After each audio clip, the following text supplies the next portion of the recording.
Don't bob your head. Bob our head. Yeah. Don't bob your head. Don't. 5, 4, 3, 2, 1. All right. Ryan and Rizzo podcast. Excellent. That's all I got. All right. You mean Wayne and Garth? Yeah. Sort of? Yeah. Party on you. I have one thing to say to you as we start, because you said you weren't feeling great today. Uh-huh. You're going to spew into this. Okay. I'll be prepared. Let me finish eating my Dunkins from Bud. Wipe my donuts from Bud. Dunkins from Butt? Dunkins from Butt. Yeah. Is that some newfangled language I don't know about from since the 90s? Yeah, very popular donut stop in Aurora. Yeah. What Aurora is it? It's not Aurora, Colorado. Is it Aurora? It's Aurora, Illinois. Okay. Which is a suburb of Chicago. Excellent. That's like, what was it? Yeah, I'd like to boldly go where no man's gone before, but I'd probably just stay in Aurora. One of many Star Trek, one of many Star Trek references I'll be making on this show today. The Hallowayne Spooktacular with Hallowayne and Garth. Hallowayne and Garth Spooktacular. Extravaganza. So I know you're not feeling super good, and you're still mending the misses, as it were. But thanks for donning the wig and hat and stuff. No problem. It's not bad. I mean, it's like I'm getting it because I'm naturally sweaty, so that's fun. But so I'm getting like weird drips off the wig. I'm like, this is what it'd be like to have long hair and sweaty. Yeah, you're glowing. It's fine. It's kind of like the thing with my fog I had a couple weeks back. It's just like the condensation just like builds up somewhere. Except mine just has a reflective thing. But see, today I'm going in blind. Boop, boop. Because these are just fake. I have my real. Like, what are you doing? Poking myself in the eyeballs. Stop poking your eyes. It's fine, anyways. Okay. Yay. So I have to ask you a question. What's up? What happened to Boxtober, dude? Where'd you go? I kind of just got. I don't know. I was thinking about that the other day. Yeah, I was wondering where you went because you had Nebula, right? Yeah, I did makeup Nebula and I forgot what my last one was. Because you were the one that was like, do these. And I'm like, okay, I guess. I was encouraging and you're the one that like went up and beyond. So I know I did. So which one did I stop on last week? That was Passion, right? Because they met. Yeah. Yeah. B was my last one.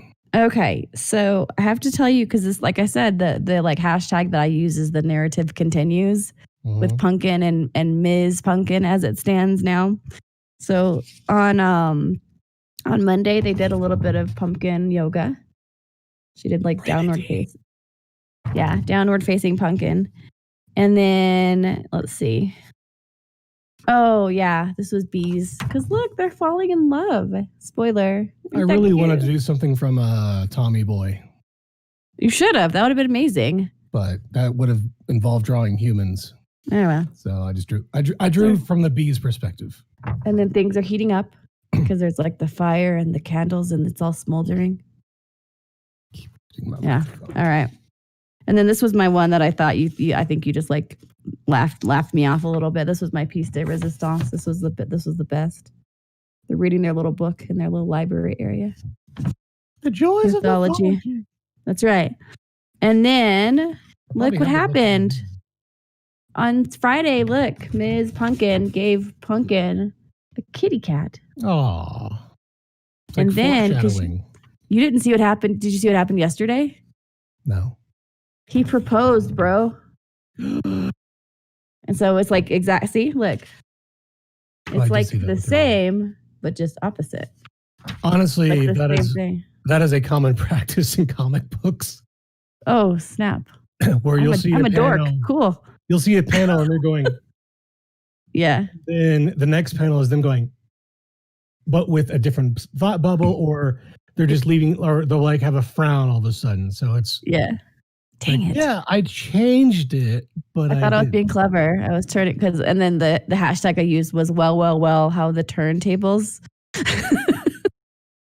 That's awesome. Office reference, yeah. And then today's Bound. Today, day 25 is Bound. And look what happened. They move along quickly. They straight up got bounded. Yeah, they bounded. See, the marriage certificate. So, as I say before, the narrative continues. Well, good. There you go. So, yeah, Pumpkin post death and after grave and after Freddy is finding some love, which is nice. You know, everyone needs to find some love, right? Happens in most movies, yeah. Yeah.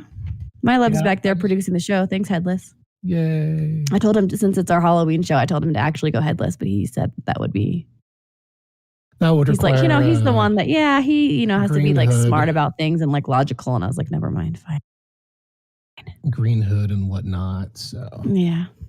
That's what he said. And I didn't understand. I just figured he could like pop his head inside his shirt or something, but I guess not. He still has to see, though, for buttons. Yeah, I know. Y'all are so logical. That's dumb. I mean, because like this... I could do this and green screen it. Could actually put Mike Myers' face right here. But that's more work and computer processing. Yeah, we don't want to do that. So, okay, I have a question for you. Not that you're not in a bad mood or anything, but I tried to cheer you up this week. What was it? What was in the box this week? Oh, you sent me tea. I did. Courant tea. Courant. I have to be honest, you weren't the only tea supplier I contacted, so... What? Well, there's this company up in Seattle, Washington that I've told you 1,000 times that's not tea. It's a completely different kind of leaf. Okay, anyways, tell me. What is it? How is it not tea if it's the same, if it's a tea company? I know I'm screwing with you. Anyways, okay. But I ordered from them, ordered from you, some ones that I knew, and then you sent me some new samplers, so... Yeah. So you're loaded up. Then you're good to go for a while. That's good. I'm actually trying the tea I'm going to talk about later today is actually one that is only out once a year at my workday tea. So I'm very excited to talk about it. I am looking forward to trying the Courant tea sample that you sent me to compare it to the one that I bought. Because the one that I bought from, it's Perennial Tea Company, Teaco up in Seattle. Very fast shipping, which is always fun.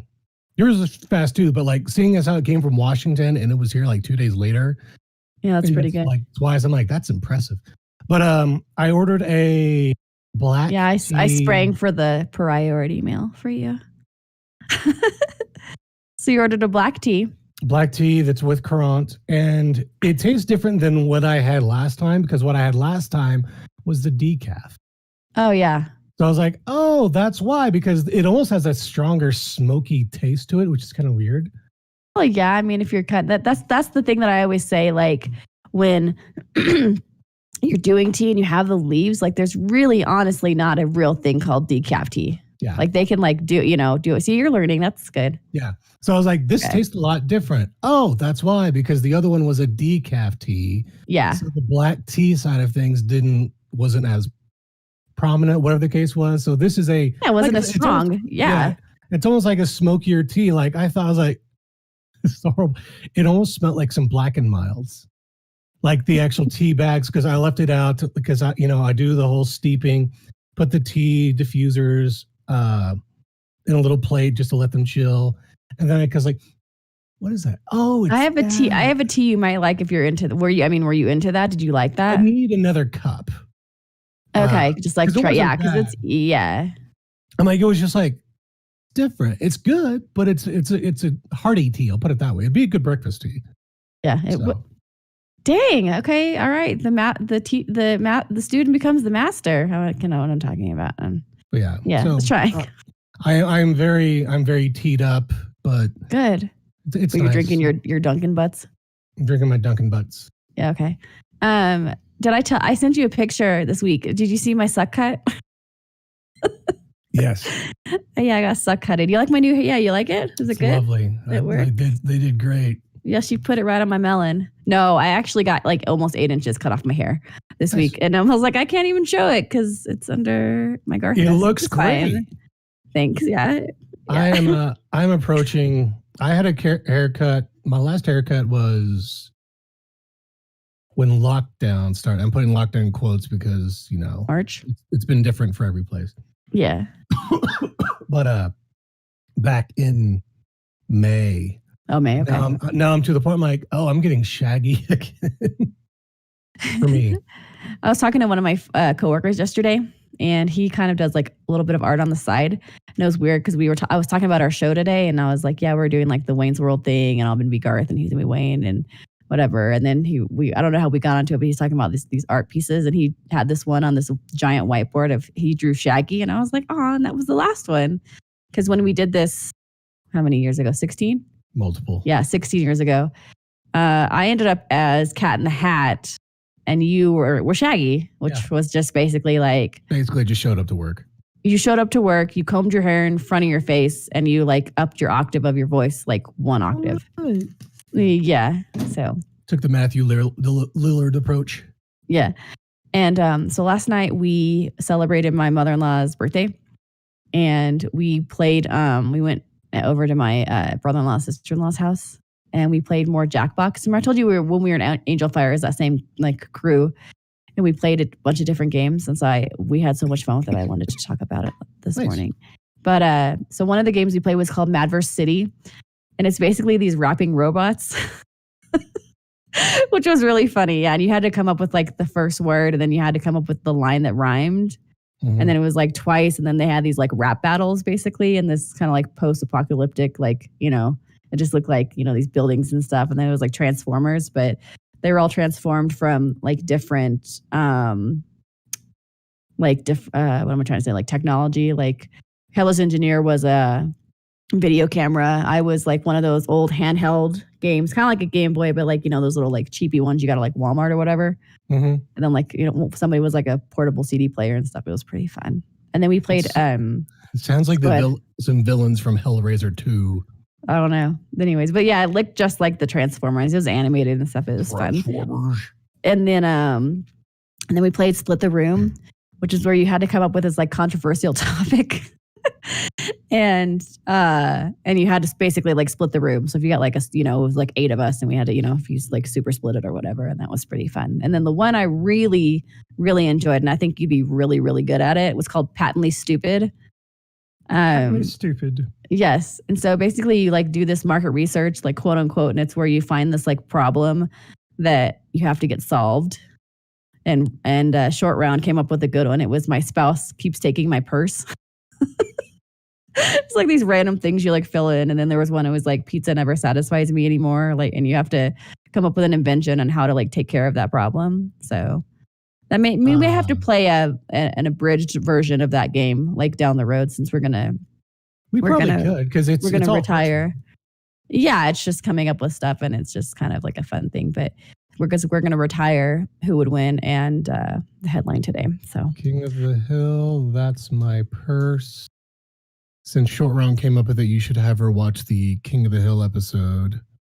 The funny thing is I have a buddy that I hang out with at cons named Ming, and that's kind of one of his things. He loves Pusheen, and he loves a bunch of different stuff. And the King of the Hill, that's not my purse, or that's not your, you took my purse or whatever. That's like one of his things too. He has a bunch of. Yeah, if she hasn't seen it, have her watch. Okay. It's the first episode of season 6. Bobby Goes Nuts. Okay, season 6, episode 1. Yep. King of the Hill. Got it. The picture with the caption of it on Wikipedia, you got Hank Hill with boxing gloves. Yeah. And then Bobby Hill kicking him in the nuts, and it says Bobby kicking Hank in groin. Yes. So, yeah. That's my purse. I don't know you. That's a synonym for groin. Very good. Nice. That's good with the words this morning. Okay. So tell me about what you were watching this week. I don't know anymore. I'm just kidding. Well, according to the thing I have written down here, it says Terminator, Wishmaster, and Halloween TV. True. So I watched the latest Terminator movie because it's on Prime. Okay. Dark Fate. Yep. Okay. I believe it's James Cameron came back to produce, direct, something like it. They brought back Arnold, of course. Linda. He's been in all of the Terminator. Well, Linda Hamilton. Hamilton, that's what I was thinking. Yeah, they brought her back. I was going to say Arnold's been in all the Terminators. That's wrong. He wasn't in Genesis. They used his likeness. And the same for the one with Christian Bale. So anyway. Terminator, Christian Bale. Okay, cool. Terminator. Yeah. Good for you. But that was pretty good. That was a pretty good Christian Bale. It's easy to do when he's upset. Yeah, that was good. But Terminator Dark Fate, I mean, it was very much Terminator. Yeah. But it was almost very much, this is like, there's like a formula to the movies.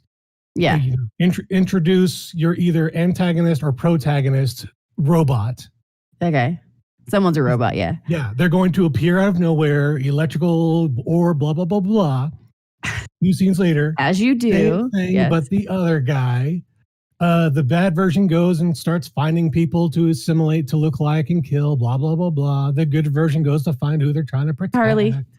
Yeah. Sorry. So it wasn't bad, but it just, it's like I've seen it before.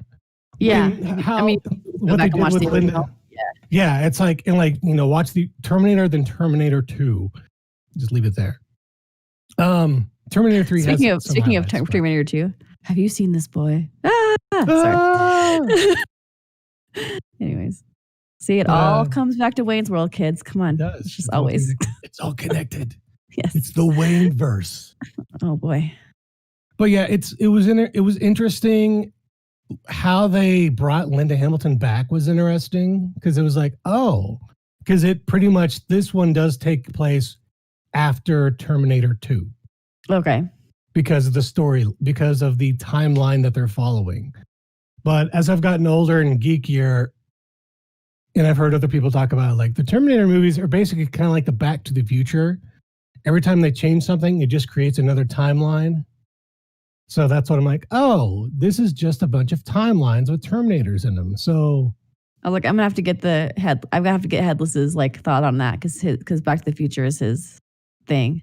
I need to see a thumbs up or a thumbs down on that. As long as you don't start arguing, that's why the wife and I can't talk about time. That's why she's not a part of the show, or what? Yeah, well, we get into arguments about time travel. You two would, like, that's fine. Yeah, it's he's just like Headless is just he's like the prominent like figure as far as time travel discussion. What he says goes pretty much because I just believe what he says, and he did give the thumbs up for the comparison. He did. So I watched Terminator Dark Fate. It was entertaining. I was playing on the computer as I did it. So yeah. Okay. Wishmaster, watched that with the wife. That looks so weird. It is very campy 90s horror, but it's great. I bet you anything there's probably a dead meat on it, and I need to go watch that so I can like. There's a dead what? Dead meat. Remember last week I told you about Dead Meat for Killer Clowns, that YouTube channel, so I can like spoil it, not get scared, and then see all the deaths. Yeah. See what happens. Yeah. I mentioned Hellraiser earlier. This has a lot of Hellraiser type deaths. Where it's I don't know what that means. So in Hellraiser, you were talking about how like it's you look like your character was a Game Boy-esque one. Oh yeah. Or something. So in Hellraiser 2, oh god, that's my blanket because I'm getting cold. There was a photographer capturing the chaos happening in the streets and everything. Yeah. So Pinhead, who's one of the main, I forget what they're called in Hellraiser verse. Villains. Yeah, there's like a different word, like Dead-Eyed or something. That's Army of Darkness. Is he he's like a Cronenberg? Yeah. Okay. But he Cronenberg's the camera guy to where it's like the camera becomes part of his face and he's all mutated and just looks like, they had the prosthetic of the face and just decided to turn it a few times. There you go. That's what I mean by Hellraiser. Like there's a lot of that in Wishmaster. Okay. It's fun. But again, it's campy. You've got the guy who played Freddy Krueger appearing normal. Robert Englund. Yeah, he's in it as a normal character. Frederick. Ted Raimi is in it for a whole of 5 minutes. Cool. So, but it's fun. All right. And then Halloween TV, just kind of bouncing between, I mentioned Huluween last week where Hulu kind of makes it easy for you to find shows. Yeah. HBO Max has got the same feature. I don't think Netflix does. Netflix probably if you just type in, but but I've been kind of using those services, but also at the same time, like we watched go back to King of the Hill. We watched the King of the Hill Halloween episode they highlighted, but I know there's like 4 more. So I just went and did what I mentioned last week. Brought up the full season, which one came out around October 31st. Right. Does it have a Halloween reference? It does. And so it's a really good idea. Like, to be fair, doesn't really work on a lot of stuff. Like Family Guy has very little Halloween episode.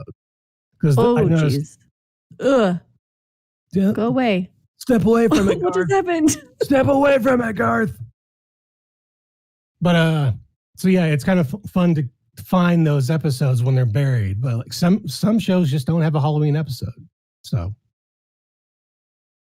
But yeah, that's kind of what I've been doing, sort of, in reality. So tell me about the Goldbergs, because are they back?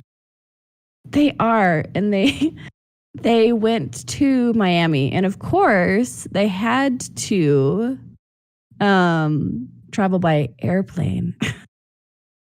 So they did. We love airplane in this house. In Casa de Rizzo. Oh, an airplane. Okay. Yes. They did the Goldbergs thing. And yes. Yeah, it was great. 30-minute episode that's a parody of a movie. Yes, exactly. And it was great. I was reading a little bit on it, and it was like, some people are like, oh, it's ran its course. But I really thought it was like one of the funniest episodes that they've had in a long time. Like, it was really, really good. And then it was actually an hour-long special. And so like Adam Goldberg's the main character. He's the one that actually is the producer and like creator of the show. It's just him telling his life. And I love that show. And I love the 80s references and stuff, of course. Surprise, surprise. But it's good and it's wholesome. It's funny. And it's just greatness. And a lot of really funny airplane references, of course. And then they were in like Miami, and then for the second episode, it was like the back to school, and Adam kind of like they had to have him sort of evolve into this new character a little bit, just because it kind of goes with the like the lore of like his life, basically. I think is he officially a senior now? Yeah, he's a senior now, and they changed up his like hair and stuff just so he kind of looks like his normal self now. You know what I mean? And so, like he like lost the glasses, he got contacts, and changed up his hair and stuff, so it's a little bit different. So there was this like hanging out with the cool kids because his girlfriend is like one of the most popular girls in school. Like as it stands, her name is Bria. And then, so he's kind of like hanging out with them a little bit more. And then his friends that were like the nerds were kind of not so much. Yeah, Dave Kim and all those. And they actually had Super Mario 3 that they had, that they said one of the characters, like his brother was in Japan and had given him like this, advanced copy or something. And so they were playing it. It was pretty fun. But nice. Excellent season premiere. It was fun. It was a nice little hour of, mindless fun, like wholesome TV, because there's a lot of, turd sandwiches out there that you get to watch. But we're not going to do that. I didn't know they were out. I knew because I follow, forget her role, Wendy Beverly on the Instagram. She has like a long name, Wendy McClellan Covey or something like that. I love. Oh, right on. Okay, I could see Beverly Goldberg being a cat person. It's a lot of there's some cat videos. Like I'm like, oh, you just want to smooth them, don't you? But yeah. So I saw that she mentioned that they were shooting again. I just didn't know they had one out. So I will. All of her little schmoopies, her little actual schmoopies. Yeah, that's good. I like that. Yelling at her husband because he jumps in the shot when she's trying to get the cats. He's like, "You're not welcome here. Get out of here." Yeah, this is our time. Or not. You're in your pants. So yeah, it's like, okay, I think I want to hang out with you. Yeah, she seems cool. All right, and then because usually I'm talking about Masked Singer, but there was no Singer Day Mask this week because I know sports ball. The things we like to talk about. It's not hockey. During a pandemic, they're playing sports ball. Yes, they are. And they're playing it in Arlington because they have the Rangers have the brand new stadium. And so they're doing like this limited amount of people like in it. And then they had the playoffs there. And then they had the World Series there so that they could stay in their like sports bubbles, which is what a lot of the teams were doing, where they're just in the very specific like same places for a long time.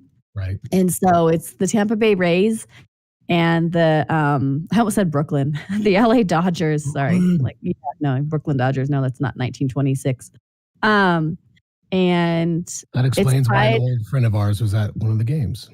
Yeah, it actually they tied it up. The Rays tied it up 2-2 last night, and they said it was one of the most like random.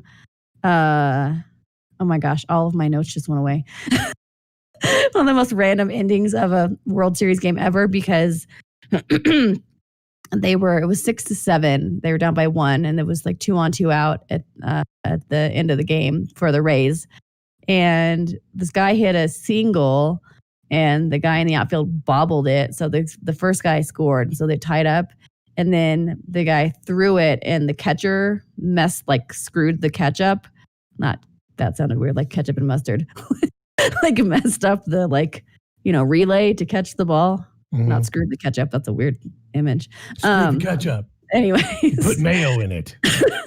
Yeah, and he dropped the ball literally, and the guy from third made it to home. It was crazy. It was like a crazy ending. So sports. Anyway. So you're actually kind of hang on. You can keep talking. I'm going to talk as I. That's okay. Your hair, yeah, your bangs are like really in your face, dude. And everything's chopped down. You're good. Oh, there you go. Hey, Wayne. Anyway, that's okay. I have all this matted wet hair on my ears. Gross. And then I don't remember which is that Harley that keeps coming in? Yeah, she has a tail. That's Harley. Yeah. I can't tell. Where are you at? Yeah, it's Harley. She's somewhere. Anyways, yeah, that's okay. Oops. My drumsticks are getting in my way. She's saying hello. So, but you're actually a kind of a pseudo sports household because you go and watch the Isotopes. Yeah, when they play. Yeah. That's AAA? We do. That is. They are the Rockies team, okay, nice. which is kind of fun. Yeah. That's ours is the Padres. Oh, are you? Oh, is that the Sod Poodles? Yeah, they're a Padres. But are you A or double A? You're not triple A. I don't know. it's some amount of A's. Yeah. They are a feeder for the Padres. Yeah, like the farm system. Fair enough. Okay, that's cool. Whatever that means. We watch them a lot. Oh, yeah, because I think you saw this week, because we actually went to see, as just like being a part of the like fans and stuff, we got to go watch the World Series, the first game of the World Series last year at they call it the Lab, Isotopes Park. And it was really, really cool because it was like on their like Jumbotrons. We got to watch it and stuff, and they had like all this food and stuff in the kind of corridors. And that's cool. That was really, really cool. Yeah. And we miss baseball. Like that's one of Short Round's like most favorite things. And it's sad because we get to hang out with our family and stuff. And that just wasn't, we didn't get to do that this year. Cold showers. Oh, wait, wrong Mike Myers. Austin Powers? No. Yeah, okay. Margaret Thatcher naked on a cold day. Margaret Thatcher naked on a cold day. Wrong. Yeah, wrong. Pass. Yeah. Anyway. Oops. Yeah. All right, that's okay. But so World Series is getting pretty good. I was hoping the Masked Singer was going to be back Wednesday, but if it goes to Game 7, which they just keep like taking in winning games, so it's just been back and forth, that in theory it should come down to a Game 7 unless one of the two like gets an advantage tonight. So we'll see. But nice. Yay. Yeah. That's your sports ball update. All your touchdowns and baskets and points. Yes, that's right. Yeah. 2-pointer. Yay. Anyways, so there you go. Love it. I love the halftime show during the World Series. It's one of my favorite parts. Yeah, for sure. Yeah. When they do with the like cheerleaders and stuff. And yeah. They make me feel kind of funny, like when I used to climb the rope in gym class. They get Janet Jackson come out to run the bases and everything. And then she has a wardrobe malfunction. Yeah. But Justin Timberlake's not there. Like, yeah. Did she have a wardrobe malfunction? Because I think JT was sort of the instigator there. He's like, whoops. It was just one. It wasn't both. I know, but still. And he's like, it was, like a dance move. Like that, like it was just choreographed into it. And flop. Yeah. Yeah. Yeah. It's fine. Okay. What's funny about that year is that there was a streaker on that same Super Bowl Was it you? No, I was at home doing. Oh, okay. I was streaking at you're streaking at home. Streaking at home, procrastinating on mass comm homework. But was that during college? Yeah. I don't even remember that. That was during the McTeepees era. Wow, that's probably where I was then too, knowing. But yeah. Me. Pass out on the couch. Anyway, so let's go from the sports balls to the music balls. Music balls. Music balls. Yeah, it's fine. We're not worthy. We're not worthy. So based off your album. Yeah, do you see? And how you were trying to coerce me into picking this number 14 for this week. I'm assuming it's Aerosmith. We did pick number 14. That's the story. And yes, it is Aerosmith. It is Get a Grip from Aerosmith, which what songs are on the Get a Grip album? All of them. This is one of those albums, and I've talked about this before with a lot of them, that it's top to bottom greatness. And they actually released like 8 singles off of this album, which is ridiculous. Like it's unheard of. It was released in April of 93. So I was a ripe 10-year-old. That sounded weird. Anyway, and I don't know what that means. Well, okay, I'll answer your actual question. Living on the Edge. Eat the Rich. Crying. Crazy. Amazing. Shut Up and Dance. Those are like the main ones off of the album. But I mean, like it's great. Yeah. So okay. Yeah. There were 7. There's like a boatload. I'm pretty sure PB had this album and forced me to listen to it back to back multiple times. Well, good for PB. Nice job, man. I appreciate that. Anyways. Aerosmith. Yeah, so good. But they never, so Aerosmith's one of those bands, like, of course they're in like the Rock and Roll Hall of Fame and like they've been greatness for, tons of decades. And they never had a number 1 hit, not even off of this album until I Don't Want to Miss a Thing off the Armageddon soundtrack, which wasn't for another 4 years. But, just like, I'm thinking about and I made these notes, the MTV era and the music videos. And like, I know, the Liv Tyler, the Alicia Silverstone, like all those. I mean, it's just iconic. Like to go along with that, and this like the stories that they told, and then like the kid in Amazing who had like the issues and stuff, and like how he sort of like learned to be like himself and stuff, and it was really good. And I didn't even think about it because I was looking at the track listing, and I completely spaced out the fact, and this makes me happy actually even more so about this album because I love it. That track 12 on this album is called Line Up. And 2 kind of fun things about this. Number 1, it was co-written by Lenny Kravitz, which kind of makes sense then thinking about the style of it. And number 2, it's an Ace Ventura. When Ace is trying to go after all the Miami Dolphins and like, running on the track and like in the bathroom and stuff in that song, that's off Get a Grip. And I was like, wow, this just gets better and better. Nice. So anyways. So we're not worthy. We're not worthy. I'm gonna stomp on your reference there. That was Alice Cooper. They were doing that too. What do you mean? Oh no, I know, but they did that in Wayne's World too. To them. Oh, okay. Yeah. Sorry. No, you're right. Funny. Yeah, when he just like kissed the ring. Gotcha. Yeah, I was like, wait a minute, that was Cooper because that's where. That's okay. Yeah, no, they totally did. Oh my gosh, Feed My Frankenstein, dude. Remember going backstage? It's feeding time. I'm just gonna keep doing this too.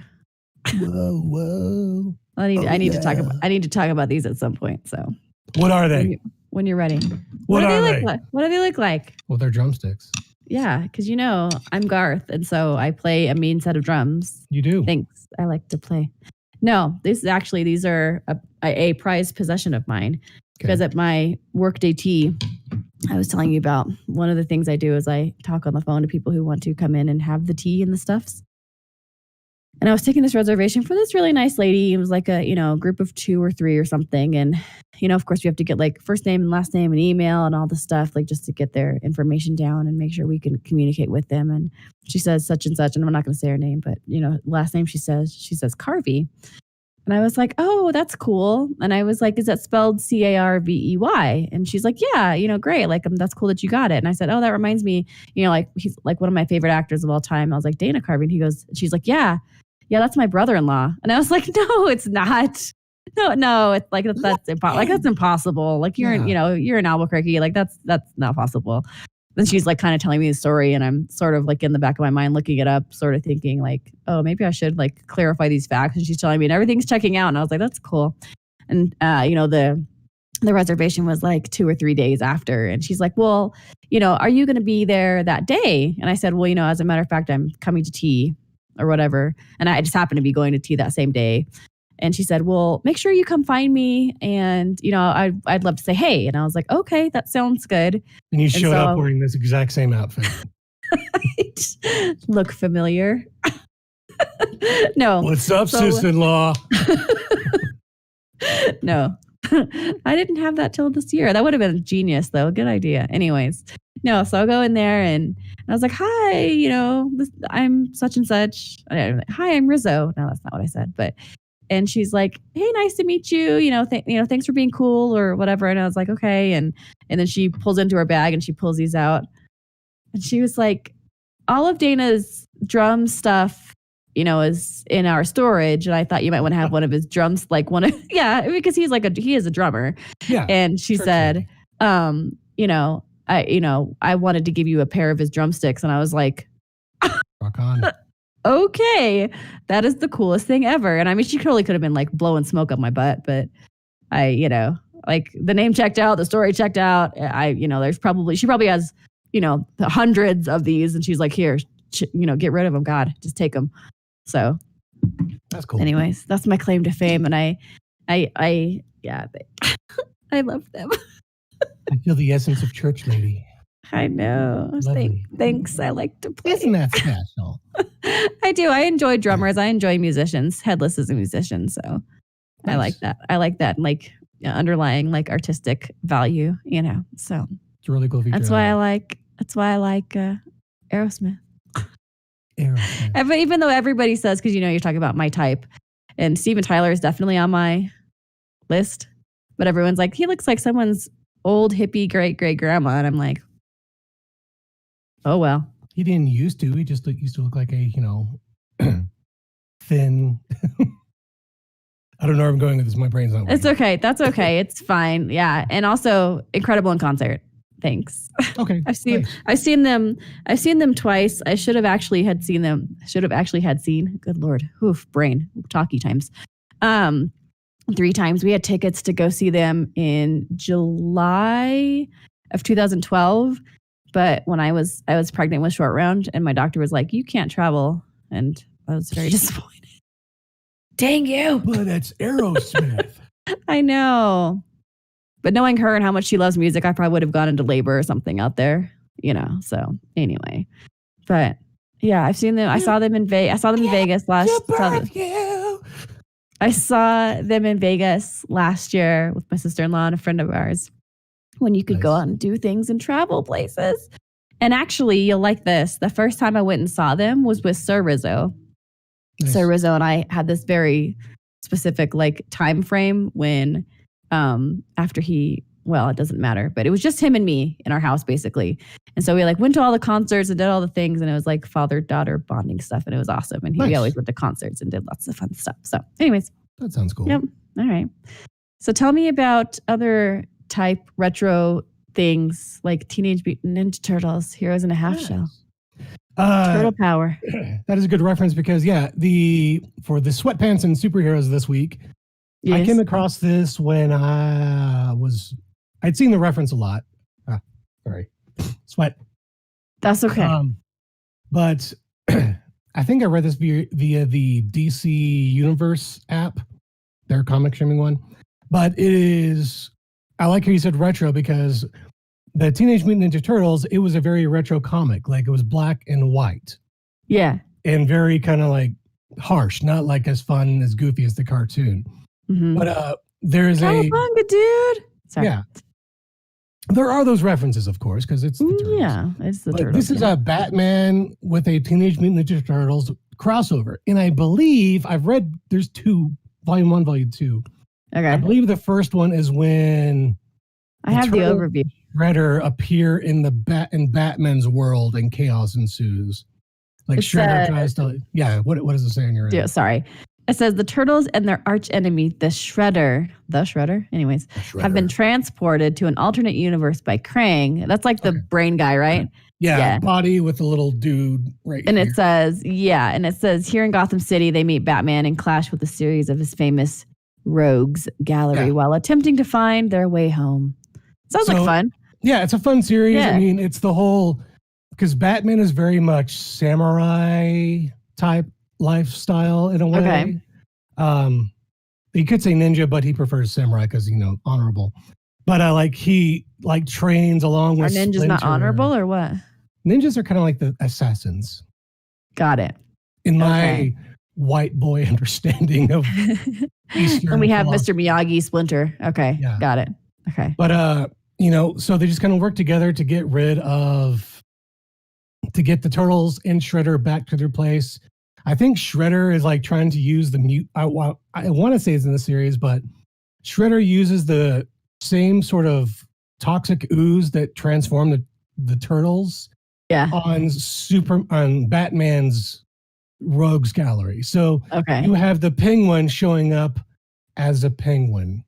And Poison Ivy looks like a mantis leaf type thing. And I was like, she's like a tree. It's just I'll get you. I'll get you. I gotta grow over there. Hold on, put some water on me. Anyways, okay. But fun read, and kind of going back to the word retro earlier.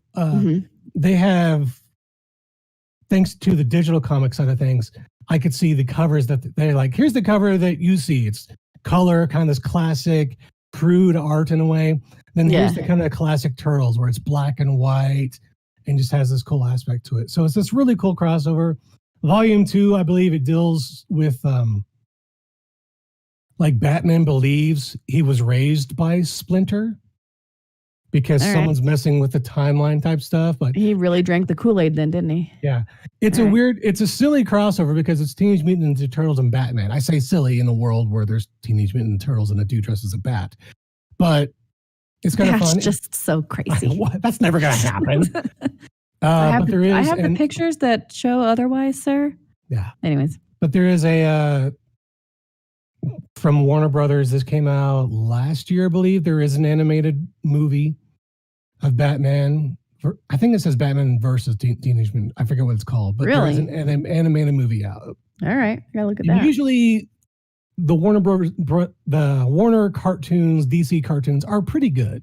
Mm-hmm. I've enjoyed them. They'll stick for the most part to what the comic was, but change it up to be their own thing. Yeah. I haven't seen this one yet, but I want to just because the comic was better than I thought. So that sounds like fun. Why not?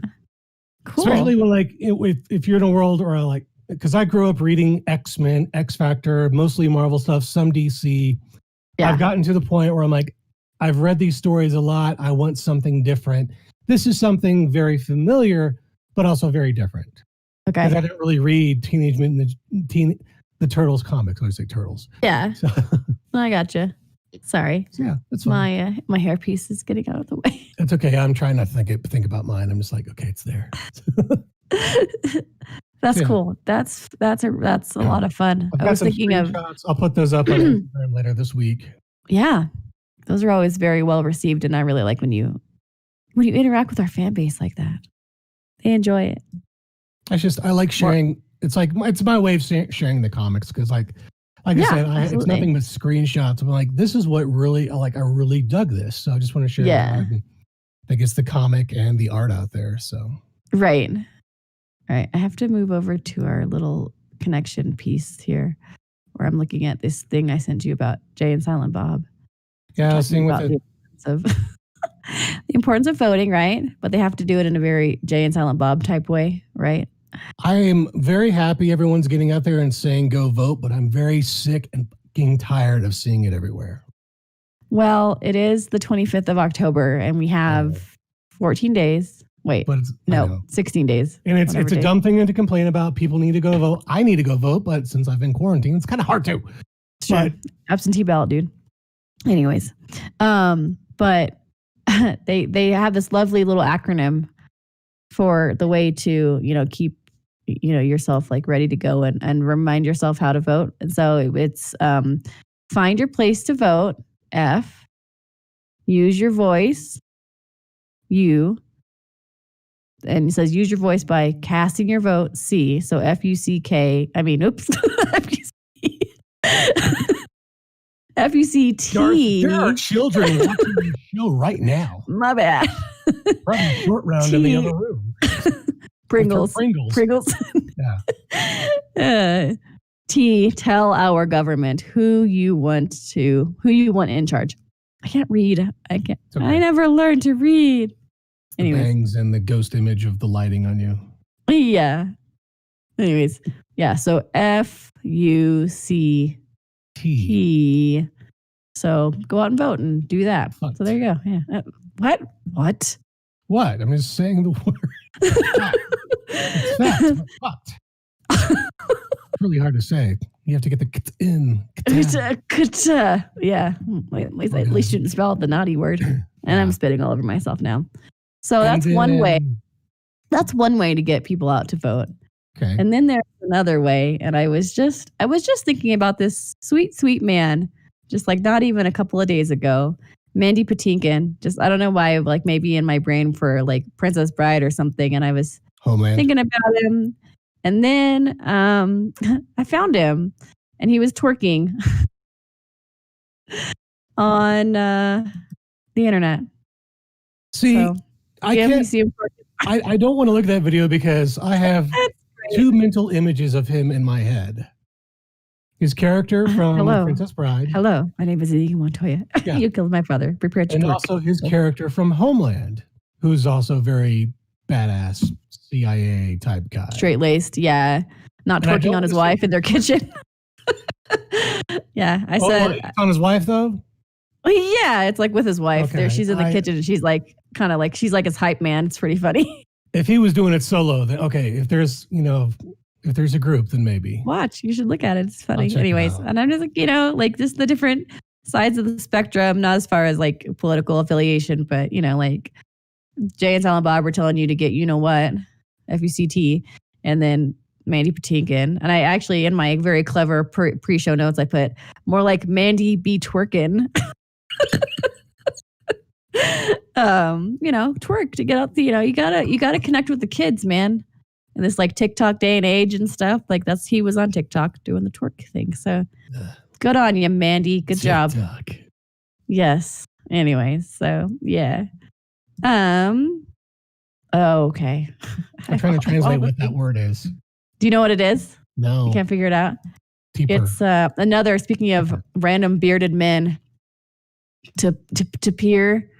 No, it's The Price is Right.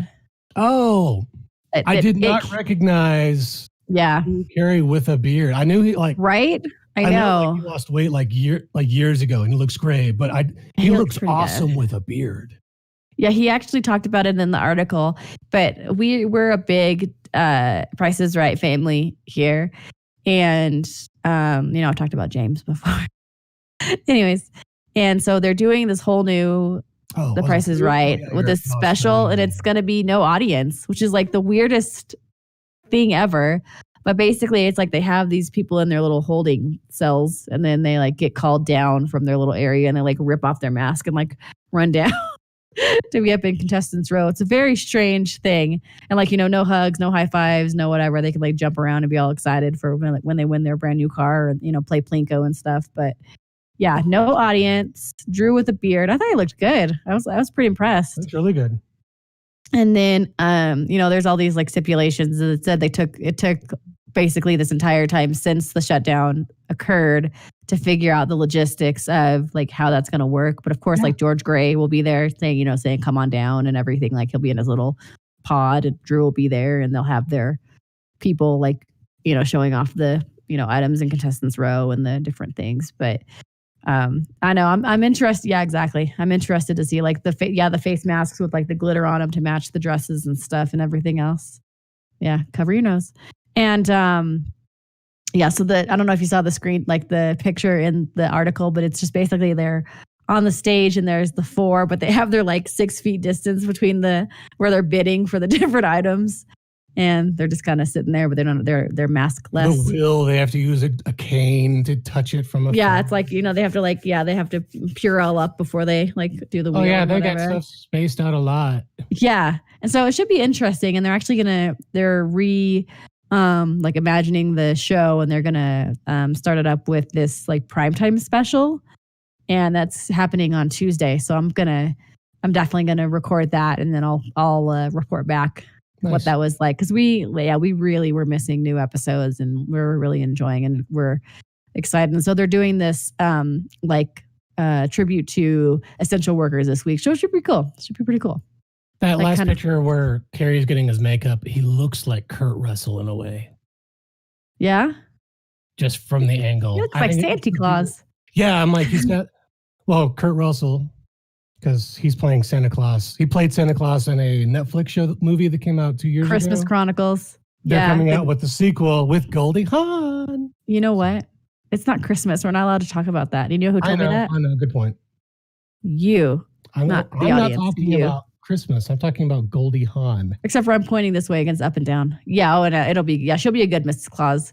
Yeah. She'll be like spacey, but in like a endearing kind of way. They're also one of my Santa favorite in line. Hollywood couples, just because Yeah, heck yeah, man. Been around forever, and yeah, they're great.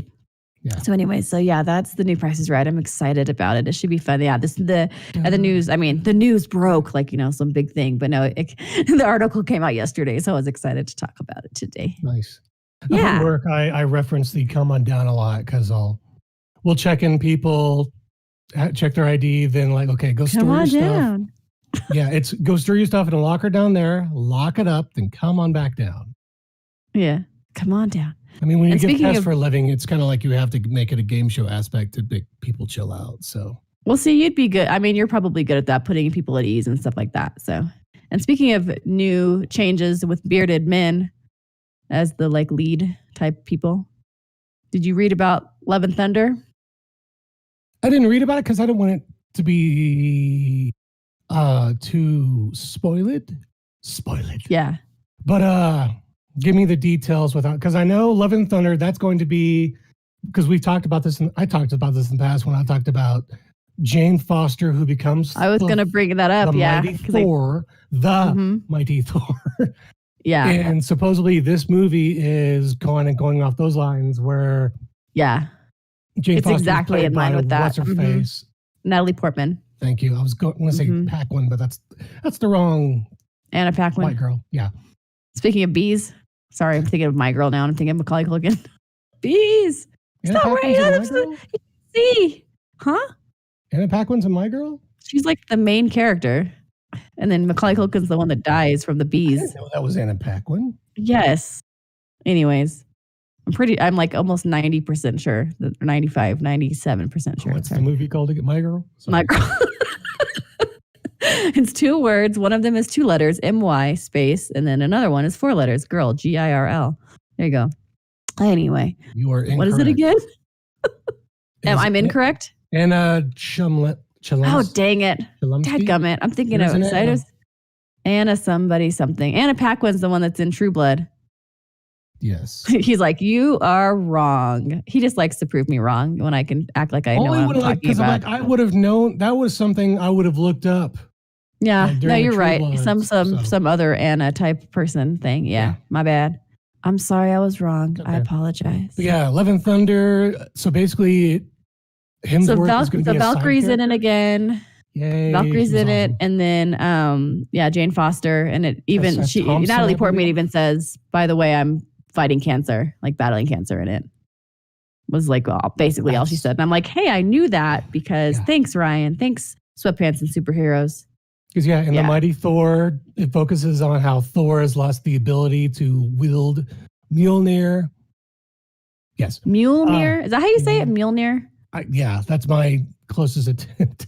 Okay. The first Thor movie jacked it up because I want to be like, what's her face? Kat Dennings, and be like, Mjolnir. Yeah. Yeah. I think it's Mjolnir.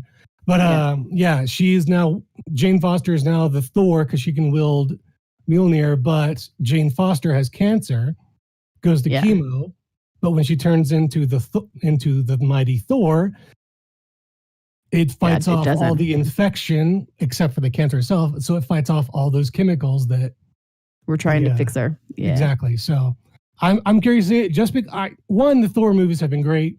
Two, the Ragnarok was fantastic. I am a big fan of Taika Waititi, who's the director, also played Korg. Yeah. He's at the helm this time too. Yeah. He's exciting. He was director, producer, I think pseudo writer of Jojo Rabbit as well. Mm-hmm. He played Hitler. Was he Hitler? Yeah. Okay. So I thought. Yeah. So that old thing. I was also Hitler. Yeah. Okay. But yeah, he's just great. I'm really curious to see this. Plus, like I said, just Ragnarok was great. You haven't seen Ragnarok yet, have you? I haven't seen any of the Thors. Okay. When I was reading this article, it was interesting because Chris was saying like how excited he was to be back and everything, and he's like, it's like the fourth like iteration of this like Thor story, and it's his 8th movie overall in the Avengers, which I was like, dang, okay, that's like not Avengers, but like the Marvel universe, Right, yeah. So, which I was like, that's pretty cool. Like, I guess like there's a crap ton of movies out there, but I just didn't even think about the fact that it'd be like 8 of them for him. He's been all over the place, but yeah, I'm looking forward to his 4th one, and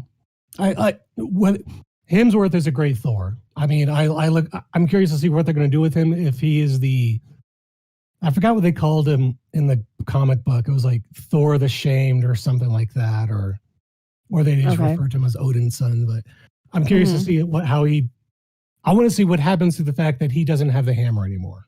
Yeah. Let's put it that way. So he's like the dude with the big Thor pot the belly. Unworthy is what they call him. So I'm like, I want to know what makes him unworthy and see what happens. So he's not worthy. He's not worthy. He can't pick up a hammer because he's scum. You suck. Okay. Anyways, sorry. I'm not Thor. Hocus Pocus. Anyways, yeah. So I'm thinking about other ways that are some other magical type beings, right? Yep. There you go. Just like those smooth transitions that are just, you can't do anything. We're going to run amok into our next story.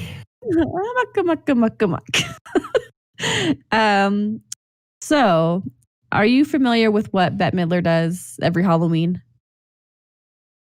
Sings?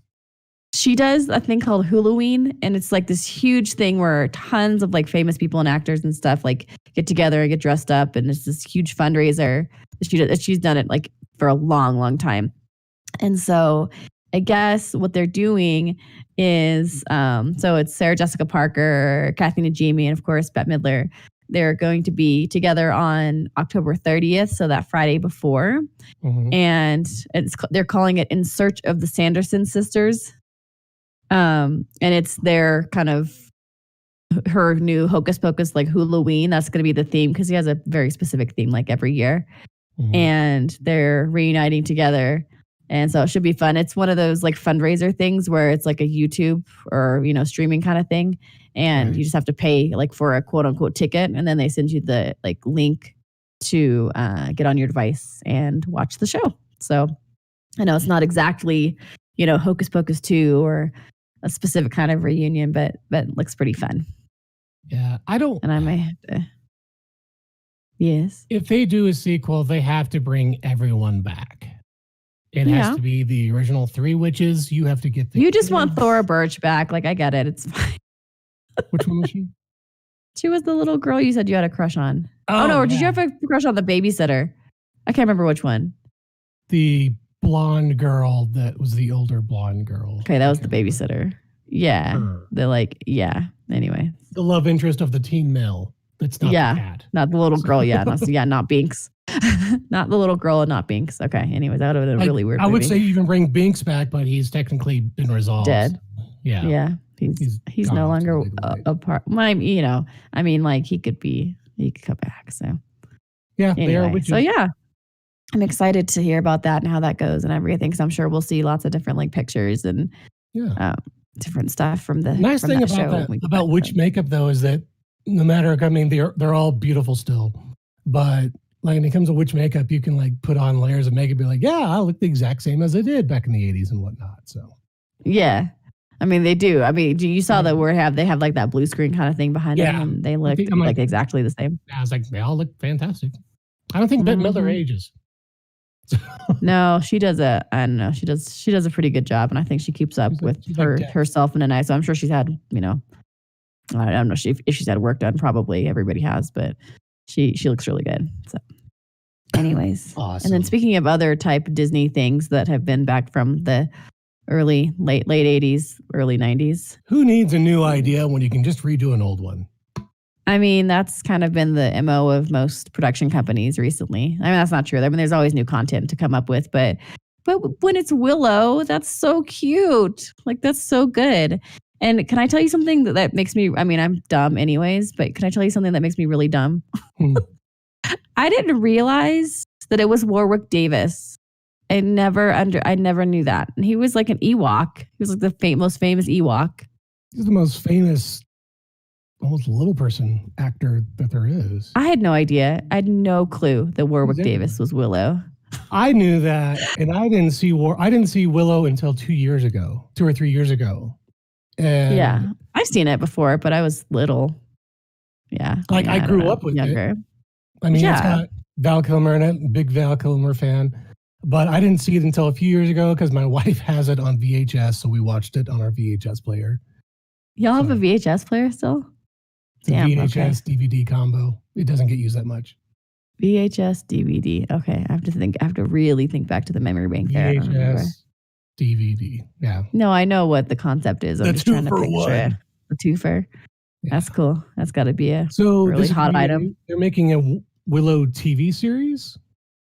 So it says the Willow television adaptation has been handed a series order at Disney Plus, and John M. Chu, who directed Crazy Rich Asians, is directing the pilot, which is slated for pre-production next year. And they made the announcement about a year and a half ago about this was happening, like along with that the development was happening because Ron Howard was, of course, the director of the first one, and then all that stuff. And then George Lucas was the guy that, of course, came up with the story. So I'm curious to see because, Warwick, he was 19 when he was in that. Yeah. So I'm not sure. I'm not sure age-wise. I'm maybe it's gonna be like his child, or we get to see the baby they were trying to save. Yeah. I wonder if they're gonna bring. Did they mention anything about bringing Val Kilmer back? It just says it gives a little bit about the film. It just says that it starred Warwick Davis as the reluctant farmer, plays a critical role in protecting a special baby from a tyrannical queen who vows to destroy her and take over the world. Bring back Kilmer. Bring back Kilmer. I'm sure he probably will. Just talks about, let's see, production set. Okay, they're gonna have it in Wales, and this series marks Lucasfilm's first venture into a non-Star Wars storytelling since 2015, and will take place, this says, years after the original film. It introduces all new characters to the enchanted realm of fairy queens and two-headed Ebersisk monsters, and welcomes back its hero, Willow Ufgood, once again by Warwick Davis. So, yeah, we'll see him, but don't know. Interesting. Yeah, I mean, I'm sure there's probably not a lot of stuff that they can say anyways right now. Right. But it seems interesting, and that, like, I'm ready, just like I said, and I think I mentioned this before, just like, the good content, the fun, like, just fun like fantasy realms, blah, blah, blah. Yeah. Just some sort of fun content that doesn't make you, after you, do whatever. So anyway, awesome. Yeah. If you haven't seen Willow recently, it holds up because, like I said, I watched it a few years ago and it was still just as entertaining. Yeah, maybe we should check. I don't even know if we have it. Maybe somewhere. I'm not sure. I'd have to get. I wonder if it's on Disney Plus. Probably, that would make sense. I know I was mentioning something about Hocus Pocus when we were talking about the new one that was coming out, and Headless is like, that's on Disney Plus, right? No, I didn't. I'm sorry. So because Disney has everything now. I know, it's true. Yeah, this is true. So are we going to talk about, because I want to talk about some music videos for sure, but I want to talk about a little bit of like movies first, because there were a couple that I had for stream close-up. I was trying to refocus it, but it's not doing it. White balance. Take a piece of white paper. Come on, man. Production 101. Let's go. It's not white balance. It's focusing. Well, that'll work anyways. It already is. Looks like it's already better. Kind of. I don't know. Anyways. So I was thinking about a couple of movies that I neglected to mention, and they're both numerical, and I don't know why this matters. But you remember 1408 with John Cusack? Yes. Samuel Jackson. That was like one of those ones, and I remember I think I've only seen it once, but I still think about that movie because I think it's a really good one. I think I saw it in theaters. It's kind of it's fun, creepy. Yeah. And then the other one I thought about, also fun, creepy, just really weird, is 13 Ghosts. Because that's almost borderline like campy style, but it's still, it's fun. Like we enjoyed it. And it was like, to me it was scary, and Headless is just like Nancy Cardigan.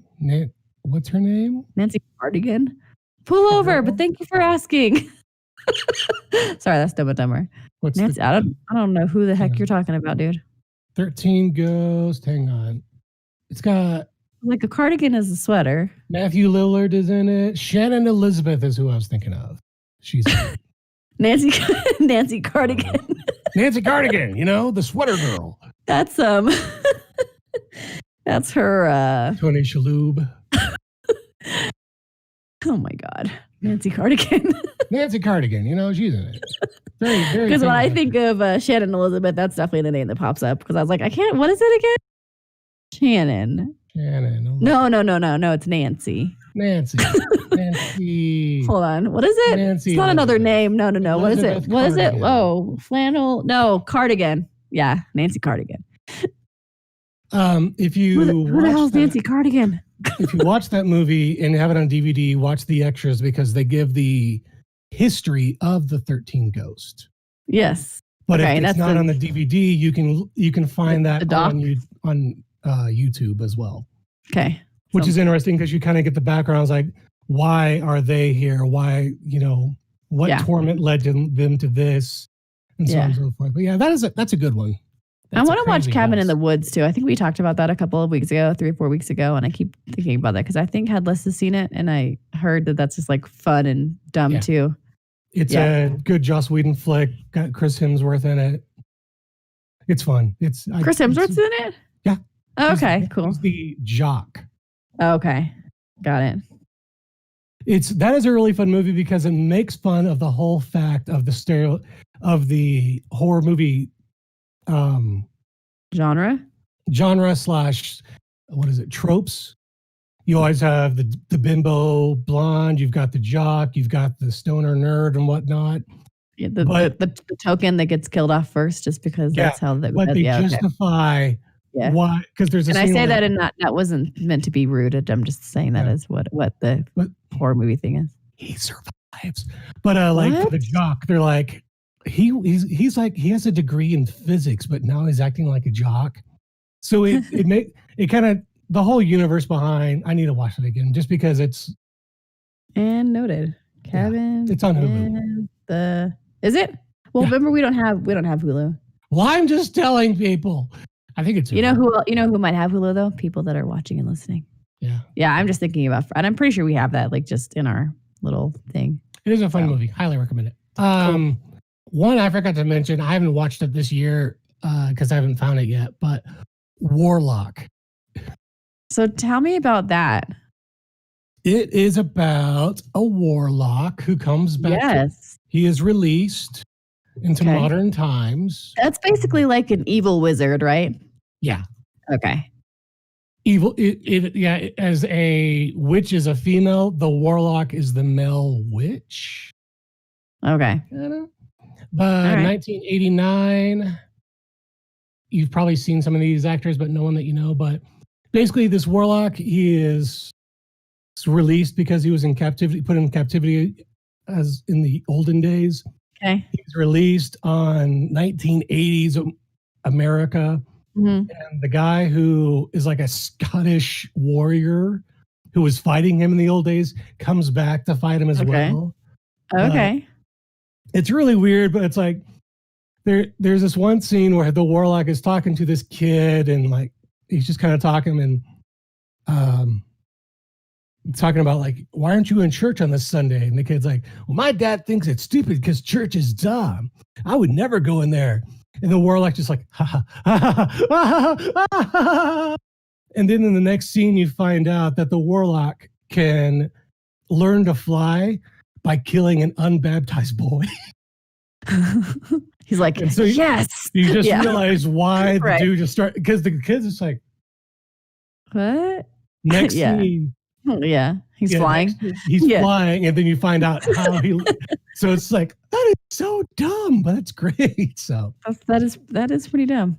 Stupid hat keeps hitting the mic. So I mean, bless you, Daisy. That was really loud. If you're bumping throughout the show, I apologize. It's the brim of my hat hitting the mic. So thunk. That's okay.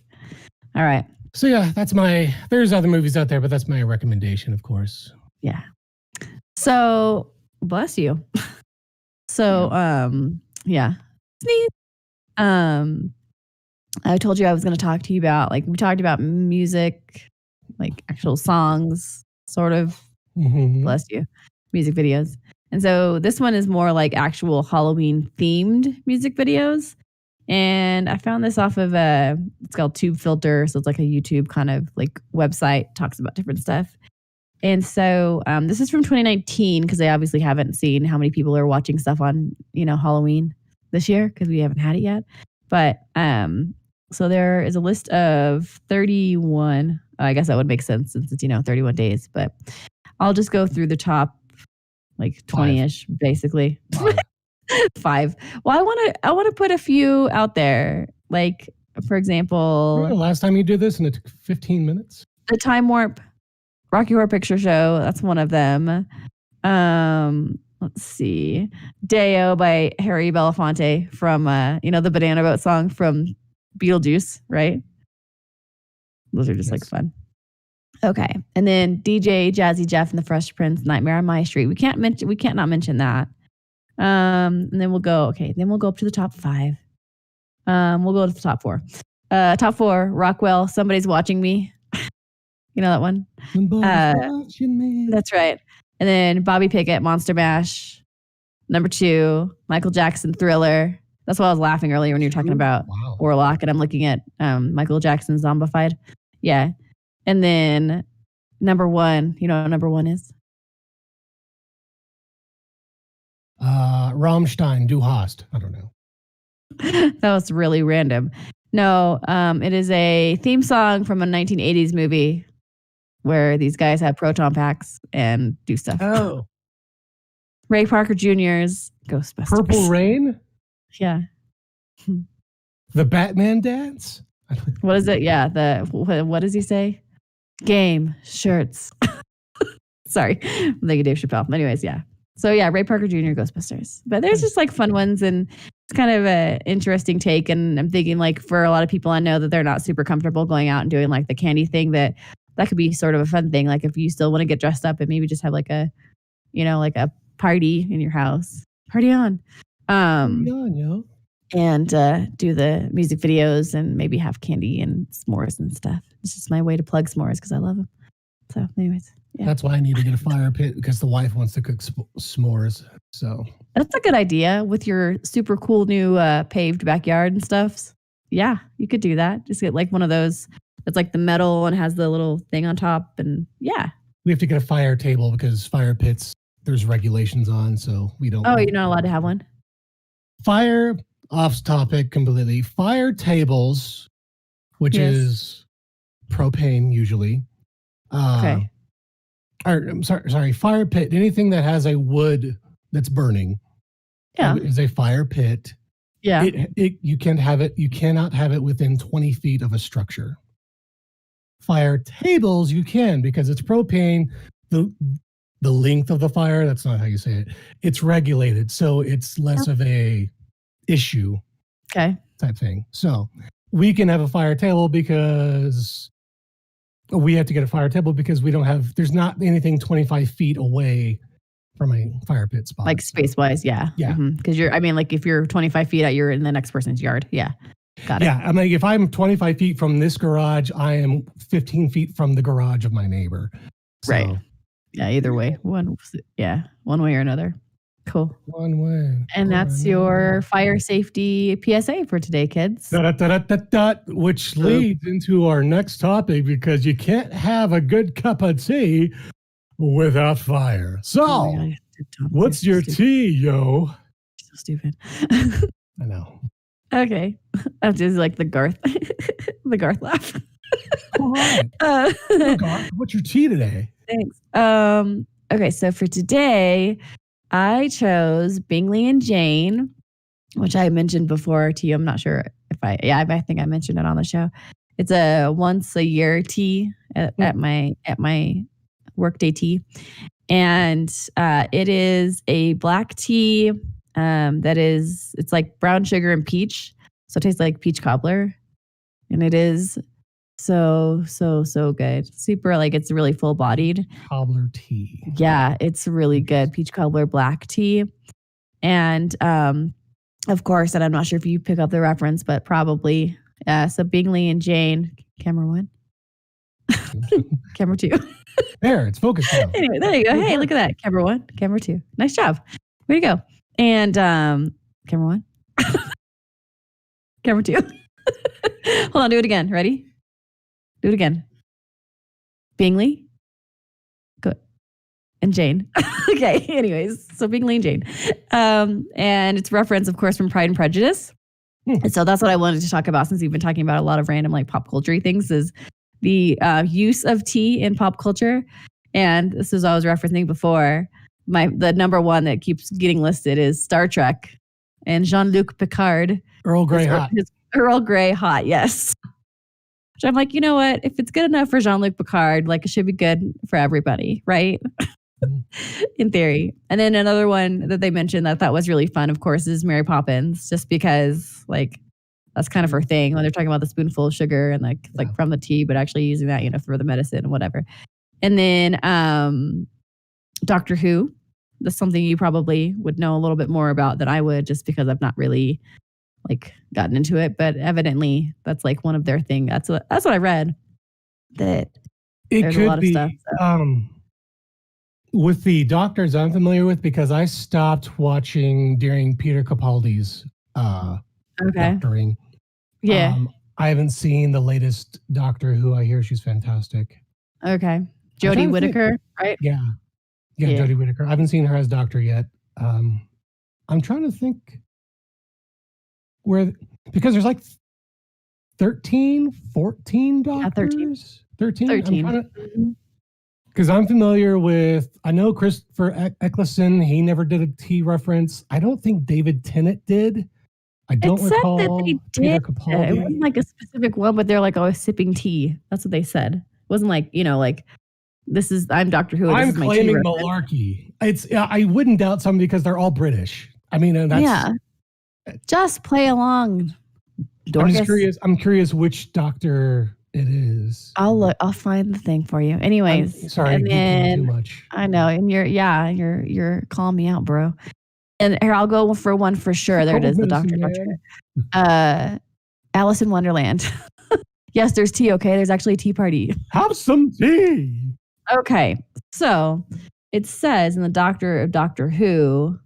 Yes, we know that there have been a whole 13 incarnations of the famous alien time traveler, but it would seem that each and every version of the Time Lord has an unwavering appreciation for tea, described by the Fifth Doctor as a noxious infusion of oriental leaves containing a high percentage of toxic acid that he rather liked. And it says, as it was used and evidenced by several other doctors. See, now I kind of want to go back and rewatch just to see if I can pick up any references, because the Fifth Doctor, that would have been 60s or 70s. I don't know. Anyway, because Doctor Who, never mind, I'll shut up. It says eaten with their meals and snacks in Doctor Who universe, tea has literal healing properties and has been enjoyed in several different varieties: yak butter tea, Darjeeling tea, Lapsang Souchong, and of course Earl Grey. Interesting. So there you go. And then the one that made me happy, and I kind of relate to this, was Princess Peach. And it says in Super Mario Brothers, and I guess, and again, Headless can help me out with this too, but that Princess Peach has a very specific appreciation for tea that just is kind of like her thing, evidently. It's always in the other castle. But there's this game, and it's called Super Princess Peach. and it's for the DS. And when she sips tea, her power is enhanced. And so I'm like, yes, girl. It's more like LST. Oh my gosh, you're so stupid. Anyways, is that from that Seattle company you were talking about earlier? That's why I love it. Well, that's what I thought. Yeah, okay. It's whatever it was called, perennial tea room. Yeah. Yeah. Anyways, okay. So yeah, then of course, the Dowager Countess in Downton Abbey was one of those things where I remember when I started over at Maggie Grace at the tea room. Maggie Smith, yes, her. And anyway, and they were like, yeah, it's kind of like a prerequisite to work here. You sort of have to watch Downton Abbey, which I've never actually seen, and I haven't seen the movie or anything either, but I heard it's really good. Don't watch the movie first. Watch the TV series. Okay. Don't spoil it. Don't dead meat Downton Abbey. Dead meat Downton Abbey. Big time body count. Okay, I was going to say, I thought maybe there's poison in this tea. Anyways. Yeah. But Dowager Countess in and actually, because remember I was talking about Earl of Grantham that's from you're like, duh, that's what that's from. Mm-hmm. Yeah, I have PBS, so yeah. What is that? Public Broadcasting System. I don't know. PBS. Do you not know what PBS is? It's Public Broadcasting System. I was just coming up with some sort of ailment that you had that was called PBS. That was the point. I couldn't get to the joke quick enough, though. Flim. Perpetual body. Boo head stupidness. Fucking FUCT. Fucking hat on mic. I don't know. It's just you're slapping it around. Stop slapping it around. I'm not used to having 4 inches on top of my head. This is why unicorns don't get interviewed. Oh my God. I'm not used to having 14 inches on the top of my head. Things I never thought. Oh, I thought you said 14. Let me be modest. I was like, hold on, wait. Oh. Yeah. Be more. All right. Oh my gosh. Woof. 4 even. That's yikes. Okay, cool. Good times. Anyway. Are we ready for games? So we can give them their proper farewell. Yeah. I want to still do games, but I'm just not getting anything out of these. I understand. If someone thinks they're fun, write in. Otherwise, we're going to do something else. Yeah. And if you have a suggestion for something else that could be entertaining, by all means. Because we're enjoying them. It's just not, it's not exactly what we want. So, anyways. Okay. So I actually, to retire who would win, because I go first again this week. I came up with my own battle. Okay. And in the spirit of Wayne's World and Garth. Okay. All right. The event this week is, of course, Cassandra. A drum battle. Okay. And the contenders are the Guess Jeans girl, Claudia Schiffer, and Alice Cooper. But he's not a drummer. That's the thing. But he knows beats. Yeah, I guess. All right, fine. Never mind. We're not worthy. That's okay. Fair enough. We are not worthy. Mm-hmm. Never mind. So much for a nice farewell. There you go. I am hyped up. Drum battle. Huh? I was like, I'm hyped up on drugs and not the good kind. So what do you expect? How do they feel? How do you feel? Horrible. All right. Okay. Well, the next line item. Cold flashes. So I'm having a great day. The next line item is Elfine after the headline. So we'll get through it. We'll go. Okay. So the headline. This is actually not from The Onion. Okay. I found it via the subreddit on Reddit called Not the Onion. It's real stories. Not the Onion. Okay. Yeah. Got it. This looks like this is from the NZ Herald. And New Zealand Herald. All right. Maybe. Yeah, that would be because it says New Zealand at the bottom. Hey, how about that? Cool. But the headline is escaped cloned female mutant crayfish take over Belgium cemetery. They took over a Belgian cemetery. Escaped cloned female mutant crayfish take over Belgium cemetery. Belgian cemetery crayfish. This sounds like a horror film if you read the actual. It really does. Well, like, I mean, I think it's important. No. I got it. I think it's important to pinpoint the fact that we're talking about female crayfish and like the whole thing that, you know, what Belgium is like most popular for is their chocolate. I was going to say bagels. Bagels. Waffles. Sorry, again, brain.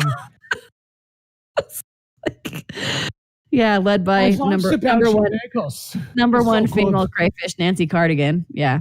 Anyways, yeah, get into Belgium. And, you know, I'm sure it probably wasn't like some sort of a takeover of the cemetery. I'm guessing they probably like overdid it on the chocolate and just kind of passed out into the coffins. Would be my guess. Yeah. Honestly.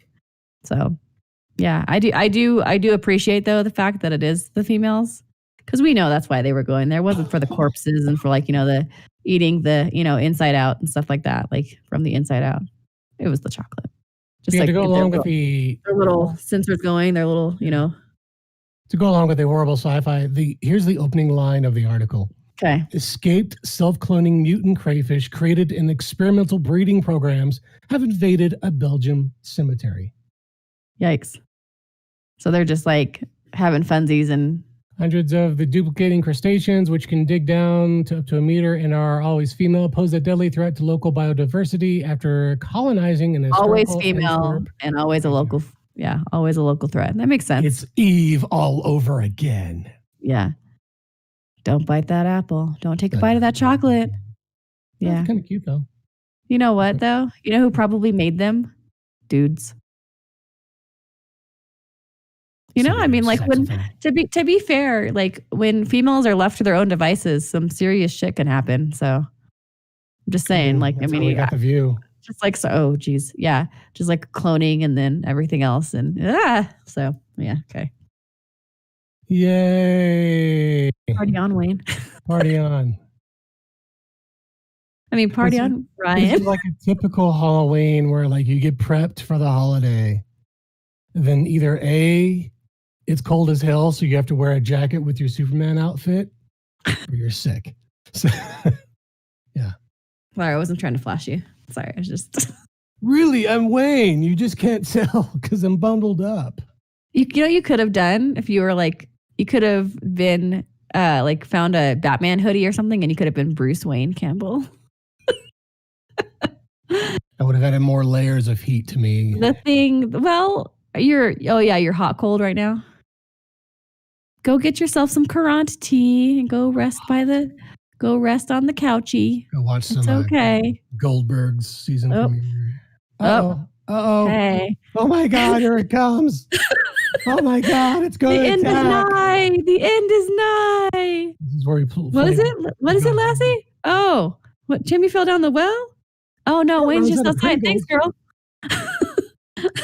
Short run, needs more Pringles? Yeah, I was going to say she sent her from upstairs. Yeah, hold on. Ready? Say hi. Which one is this? This is Kit Kat? This is Kit Kat. Her birthday is on Saturday. She's looking at me and she wants to attack me. The amount of light, it just looks like you're holding a glowing beast of something. There it goes. That's what, yeah. She's just, hey. I'm done. I'm done now. That was just her little cameo. Cat meow. I mean, we need some Halloween candy for a Hallowayne and Garth Extravaganza. With them as always, Garth. Yeah. Should we Bumblebee tuna this bee and get out of here? Oh, here she comes again. So yeah, she's like, oh hey, yeah, I'm a bee. Oh my God, it's back. It's Revenge of the Kit Kat. Okay, Bumblebee tuna.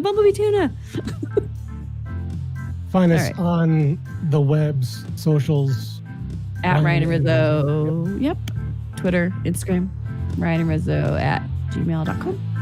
Yay. All the places. I should just chill in there. Yeah. Should we say bye? Say bye, Kit Kat. Happy birthday. Ryan and Rizzo is a part of the Musing with McWillie Creative Network. You can follow us on Twitter and Instagram at Ryan and Rizzo. For more info about the show, go to mcwillie.com/podcast.